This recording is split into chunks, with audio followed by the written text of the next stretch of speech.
10 বছর জেল খেটে বাসায় আসা মাত্রই মা বলে উঠল, খুনিটা আমার বাসায় এসেছে কেন? বেরিয়ে যেতে বলো কেউ। মা, আমাকে বিশ্বাস করো, আমি বাবাকে হত্যা করি নাই। তুই যদি কখনো আমার সামনে আসিস তবে আমার মরা মুখটা দেখবি। এমন কথা বলিও না মা, আজ অন্তত একটু বুকে জড়িয়ে নাও তোমার এই সন্তানকে। তোর স্থান কোথাও নেই, আর কোথাও হবেও না। রাফি, এই খুনিটাকে বের করে দে এখনই। রাফি বলল, ঠিক আছে মা, আমি দেখতাছি। তখন হাসিব বলল, ভাইয়া তোমরা আমাকে বিশ্বাস করো, আমি বাবাকে খুন করি নাই। রাফি বলল, বাবা নামটা মুখে আনবি না, তোর মতো সন্তান যেন কারো কোনো বাবা মায়ের ঘরে জন্ম না নেয়। হাসিব বলল, তুমিও অবিশ্বাস করতাছো ভাইয়া? জানো ভাইয়া, এই 10টা বছর আমি ঘুমাতে পারি নাই এই অপবাদ নিয়ে। রাফি একটু হেসে বলল, তোর কথা শুনে আমার হাসি পাচ্ছে। নিজের বাবাকে হত্যা করে দোষী হয়ে 10 বছর জেল খাটলি, আবার তুই বলতাছিস মিথ্যা অপবাদ?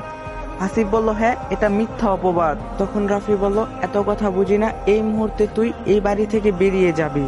হাসিব বলল, আমার তো যাওয়ার কোনো জায়গা নেই, আমি কোথায় যাব এই বাড়ি ছেড়ে? রাফি বলল, যাবি নাকি ঘাড় ধাক্কা দিয়ে বের করে দিব তোকে? হ্যাঁ। এইসব কথা দূর থেকে হাসিব ও রাফির মা শুনতেছিল। হাজারটা ভুল করলো মায়ের বুকে, কিন্তু সন্তানের জায়গা থাকে। তখন রাফির মা বলল, রাফি, এই খুনিটাকে আজ থাকতে দে, এত রাতে কোথায় যাবে? কাল না হয় বের হয়ে যাবে বাসা থেকে। রাফি বলল, কিন্তু মা, একে বাসায় রাখা কি ঠিক হবে? যদি আবার কিছু কাহিনী ঘটায়? হাসিব বলল, বিশ্বাস করো, আমি কিছু করব না, আমাকে আজকে রাতটা থাকতে দাও, আমি কাল চলে যাব। রাফি বলল, ঠিক আছে, এত করে যখন বলতাছিস, ঠিক আছে, ভিতরে আয়। এরপরে রাফি হাসিবকে নিয়ে ভিতরে এসে একটি রুম দেখাই দেয় ঘুমানোর জন্য। তখন হাসিব বলল, একটু খাবার পাওয়া যাবে কি ভাইয়া? রাফি বলল, এই বাসাতে তোর ভাত হারাম, বেশি কথা বলে থাকতেও দিব না। হাসিব বলল, ঠিক আছে, আমি ঘুমাচ্ছি।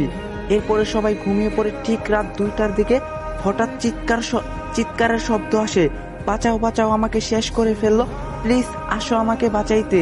এমন চিৎকারের শব্দ শুনে সবাই বাহিরে এসে দেখে যে হাসিব। কাজের মেয়ের ছায়ার ব্লাউজের হুকটা খোলা দেখে রাফির পায়ের রক্ত মাথায় উঠে যায়। রাফি বলল, কি হয়েছে ছায়া, তুমি কান্নাকাটি করতেছো, ব্যাপারটা কি? ছায়া বলল, সাহেব আমাকে বাঁচান, আপনার ভাই আমার সাথে শারীরিক সম্পর্ক করতে চেয়েছে, কিন্তু আমি রাজি না থাকায় আমার সাথে জোরাজুরি করতেছে। হাসিব বলল, এই মেয়ে, মিথ্যা বলবা না, তুমি নিজে আমার রুমে এসে কান্নাকাটি করতেছো আর আমাকে ফাঁসাইতেছো। রাফি বলল, হাসিব তুই একদম চুপ কর, ছায়া কেমন মেয়ে সবাই জানে, আর তুই কেমন সেটা এই গ্রামের মানুষ সবাই জানে। ঠিক এই সময় ওদের মা এসে উপস্থিত হয়। রাফির মা বলল, কি হয়েছে এখানে? আর ছায়া, তুই কান্নাকাটি করতেছিস কেন? ছায়া বলল, খালা, আমি আর আপনার বাসায় কাজ করব না, আপনার ছোট ছেলে হাসিব আমাকে ধর্ষণ করার চেষ্টা করছে। তখন রাফির মা বলল, কি বলছিস এসব ছায়া তুই? তখন রাফি বলল, ছায়া সব সত্যি কথাই বলতেছে মা, আমি বুঝছি হাসিব কি চায়, আমাদের এই সমাজে মান সম্মান সব শেষ হয়ে যাক। আর কোনো কথা না ভেবেই হাসিবের মা এসে হাসিবকে কষে একটা থাপ্পড় দেয়। হাসিবের মা ঠাস ঠাস করে 2টা থাপ্পড় মারে। তোর মতো কুলাঙ্গার সন্তান এই পেটে ধরছিলাম, বিশ্বাস হচ্ছে না, নিজের বাবাকে খাইলি, এখন আবার কাকে খাইতে এসেছিস এই বাড়িতে? হাসিব বলল, বিশ্বাস করো মা, আমাকে ফাঁসানো হচ্ছে আমাকে এখানে, আমি এইসবের কিছুই জানি না। ঠিক তখনই হাসিবের মা বলল, এত কথা বলতে পারবো না, এখনই এই বাসা থেকে চলে যাবি তুই, এটা আমার আদেশ, আর যদি না যাস তবে আমি নিজেকে শেষ করব। তখন হাসিব বলল, সকাল হলে যেতাম মা।